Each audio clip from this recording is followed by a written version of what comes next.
students. I hope you are good. I am from ISES school system Pindighe, grade 7 maths. Lecture number 8, unit number 6 start. हमारा previous lecture था unit number 5 जो है वो हमने complete किए हैं, ठीक है, एक्सपोनेंट्स हारिज का, ठीक है। अब जो हमारा नया यूनिट है वो हमने डायरेक्ट यूनिट नंबर 6 है, direct and inverse variation. Start करने से पहले मैं आपको आज का मैसेज देती हूँ, यानी message of the day. Message of the day है पीस, यानी अमन। पीस इज़ ऑलवेज ब्यूटीफुल, ठीक है। अमन जो है वो हमेशा खूबसूरत है, यानी हमें अमन पसंद होना चाहिए, ठीक है। लड़ाई झगड़े से दूर रहना चाहिए और हमेशा अमन सुकून के साथ ज़िंदगी बसर करनी चाहिए। अगर हमारे साथ कोई बुरा कर भी देता है तो हमें उसको नज़रअंदाज करना चाहिए और आगे से पोलाइट वे में बात करनी चाहिए।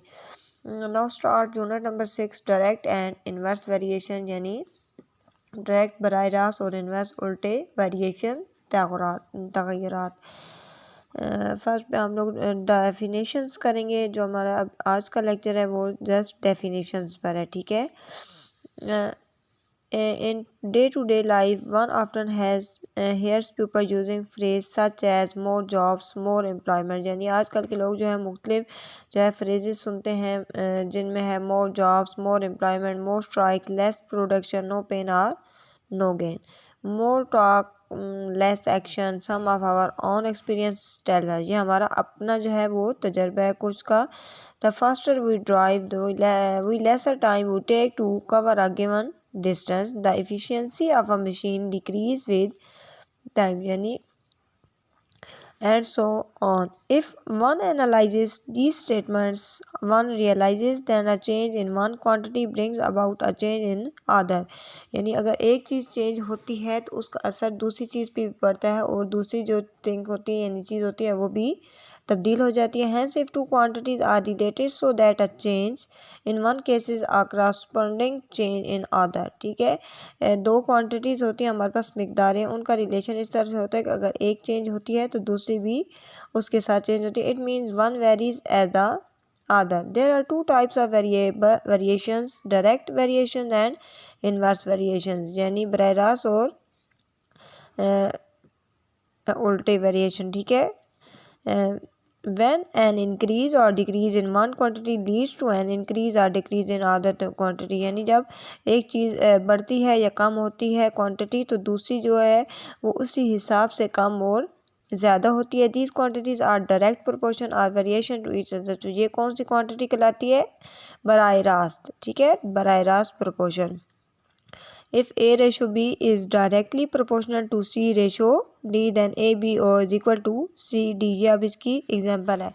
नेक्स्ट है हमारे पास page number 73, time and distance, यानी टाइम और उसका distance. The longer a car is driven at constant speed, the more distance it will cover.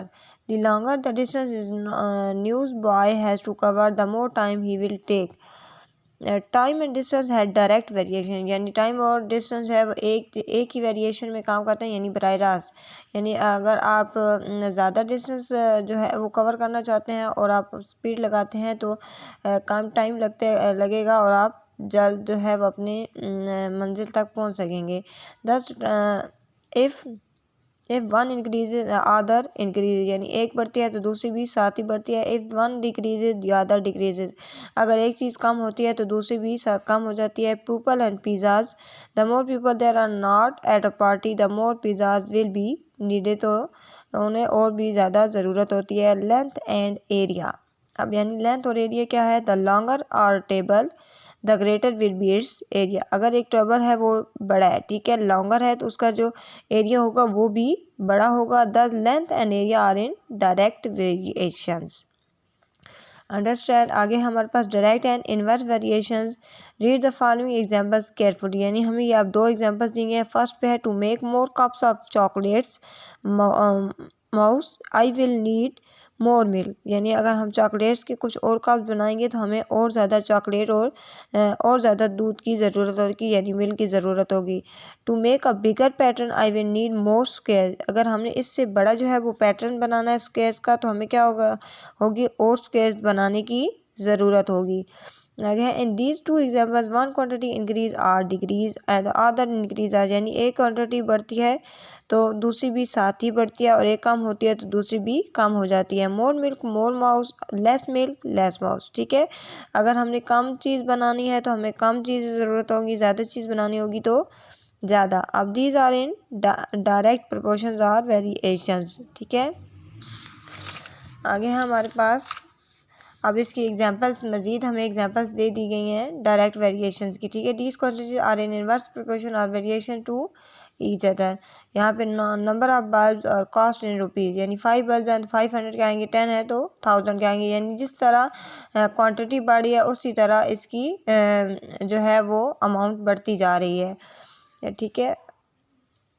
आगे हमारी कुछ एग्जांपल्स दी गई हैं, उसके बाद हमारा पोर्शन है इनवर्स, ठीक है। इनवर्स वेरिएशन क्या है, यानी जो बिल वास्ता होता है, जो डायरेक्टली जो है वो असरअंदाज नहीं होता। इसमें क्या होता है कि व्हेन एन इंक्रीज और decrease one quantity leads to corresponding decrease और increase other quantity, due quantities are said to be inversely vary inversely, ठीक है। इसमें यह होता है कि अगर एक चीज़ बढ़ रही है तो दूसरी की मिकदार कम होगी, अगर एक चीज़ कम है तो दूसरी बढ़ेगी। इस तरह हमें यहाँ पे एग्जांपल्स दी गई है। Number of man and the time required to complete a work, length and breadth of a fixed area, यानी अगर हमने काम की जो रफ्तार है वो तेज़ करनी है, काम को कंप्लीट करना है तो हम अगर आदमी बढ़ाएंगे तो हमारा टाइम कम लगेगा, अगर आदमी ज़्यादा होंगे कम होंगे तो टाइम ज़्यादा होगा, ठीक है। अब यहाँ पे एग्जांपल हमें दी गई है, न्यू वेल इज़ बीइंग डग इन वा विलेज, ठीक है। तो इस एग्जांपल का क्या है कि नंबर ऑफ मैन 5 हैं तो नंबर ऑफ डेज 8 हैं। अब जब मैंस की तादाद बढ़ी है 10 हुई है तो हमारे पास डेज कम हो गए हैं।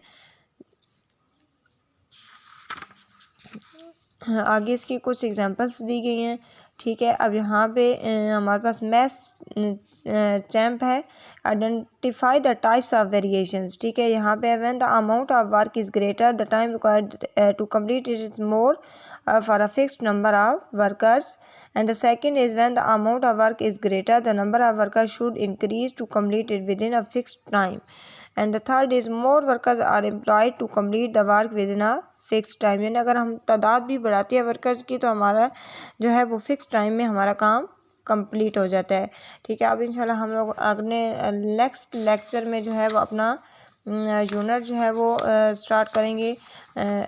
कुछ डेफिनेशंस हैं हमारी वो हम फिर कंप्लीट करेंगे और हम लोग एक्सरसाइज की तरफ जाएंगे, जिस तरह आपको मैंने अभी मैसेज ऑफ द डे दिया है, ठीक है। पीस, तो आपने हमेशा अमन से रहना है और अमन, यानी अगर कोई आपके साथ बुरा भी करता है तो आपने उसका इग्नोर करना है, बल्कि उसके साथ खुश इखलाकी से पेश आना है, ठीक है।